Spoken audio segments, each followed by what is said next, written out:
Cansar, você fala que tem um rapaz fortinho, né? Aquela ali não é gordura não, é músculo puro. Veja bem, quando você nasceu puro. Você cresceu ainda puro, só que chega a certo momento, pega para mim. Chega a certo momento que começa a contar a primeira mentira. Tem criança com 5 anos de idade, 6 anos, já fala um palavrão, o pai acha bonito, acha lindo, olha, falou um palavrão, né? E vai começando a se contaminar, não, é aquele frasco, e vai começando a se contaminar de tal forma, vai começando a se contaminar de tal maneira, que o pecado vai entrando, a pessoa nasceu pura. Acho que eu vou falar o contrário ainda. Isso. Nosso melhor obreiro que tem aqui agora. Estagiário, esquenta não. O pecado, o que ele faz? Você percebeu alguma coisa aqui? Não? Praticamente nada. Nada. Mas é dessa forma. Um pecadinho hoje, um pecadinho amanhã, e vai indo. Chega uma hora que a pessoa já está caindo na balada, está dançando com o diabo e não percebe, né? Está no meio dos vícios, está no meio das mentiras, no meio dos enganos, e tudo de errado começa a acontecer na vida da pessoa. Tudo de errado. Pode ver que já vai mudando a cor, né? E quando a pessoa começa a pecar demais, porque o pecado é uma opção, irmãos, é uma opção. Tem pessoa que joga a culpa tudo no diabo. O diabo, ele aproveita o pecado para entrar na vida do homem, é diferente. O homem começou a pecar, abriu janela para ele, abriu porta para ele, então ele vai entrar na vida desta pessoa. Mas não significa que ele vai entrando de qualquer forma, não. Primeiro abre-se a porta, aí ele vai entrando. Hora que entra, olha lá, vai se contaminando. Aí o diabo entra, mexe lá. Aí o diabo entra, ele entrou, ele começa a cirandar na vida da pessoa. Ele começa a cirandar, contaminar tudo, aí começa a destruir família. Ó, e a pessoa vai se contaminando ainda mais. Chega uma hora, gente, falei um pouquinho. O pecado tomou conta por completo. Aí Satanás, ele já é dono desta vida. Aí, pega outra jarra ali daquela água. Fica, começa a levantar. Aí o que a palavra de Deus fala? Que o nosso Deus, Ele não vai ouvir esta oração, sabe por quê? Porque o pecado separa o homem de Deus. O pecado separa. Aí foi o que o irmão acabou de ler aqui, Isaías 59. O ouvido de Deus não está tampado, a mão de Deus não está encolhida, mas o pecado esconde atrás, né? O pecado não é, esconde atrás, né? O pecado não deixa Deus enxergar. Aí o que tem que fazer? Abaixa um pouquinho aí agora, descansa daqui, descansa, que é pesado, abaixa, coloca aí. Lembra-se que o pecado está ali.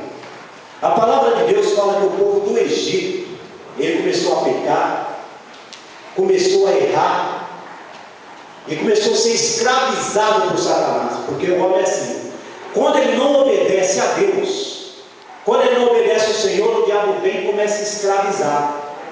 E o povo do Egito foi dessa forma. Deus até sabia que aquilo ia acontecer, mas deixou, vamos dar corda, vamos deixar até onde o homem vai, porque é bem Deus permite, irmão, a pessoa começar a fumar, dá o primeiro trago, né? O cigarro faz bem para a pessoa? Não faz bem, todo mundo sabe que existem centenas de doenças ali, mas a pessoa dá o primeiro trago, Deus deixa.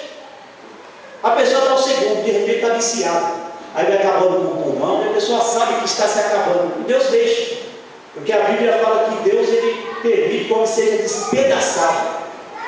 Ah, pastor, por que ele não vai arrancar na minha boca? Porque ele te deu livre a Bíblia. Você entrou porque quis, não foi porque Deus mandou, e nem o diabo mandou, o diabo ficou torcendo por você. Aí depois ele entrou na sua vida por conta do pecado, porque o pecado alimenta Satanás, a santidade alimenta a presença de Deus na sua vida. O pecado afasta você de Deus, a santidade atrai Deus para a sua vida, atrai o Espírito Santo para a sua vida. Agora, a palavra de Deus fala que o pecado, ele chega a certa hora que contamina o homem de tal forma que o homem não consegue ver a Deus. O povo do Egito chegou uma hora que eles começaram a dizer assim: Deus,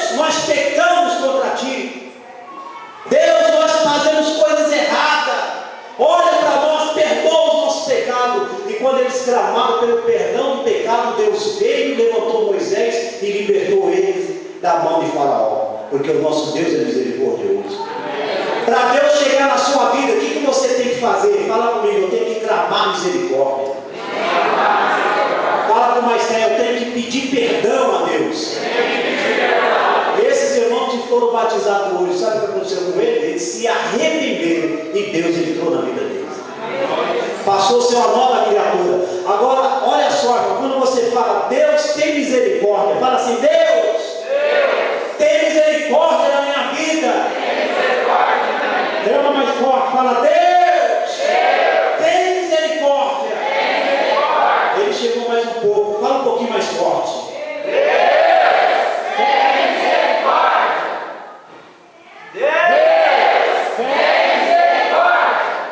Peça perdão pelo pecado. Fala, perdoa os meus pecados. Mais forte. Lava-me. Me purifica. Com o teu sangue. Um pouquinho do sangue de Jesus. Um pouquinho do sangue de Jesus. Fala, me purifica. De todo pecado. Mais um pouquinho do sangue de Jesus. Veja o que acontece. Glória a Deus, aleluia. Veja o que acontece. O sangue de Jesus te purifica de todo pecado. Ele te lava de todo pecado. Ele faz de você, irmão, uma nova criatura.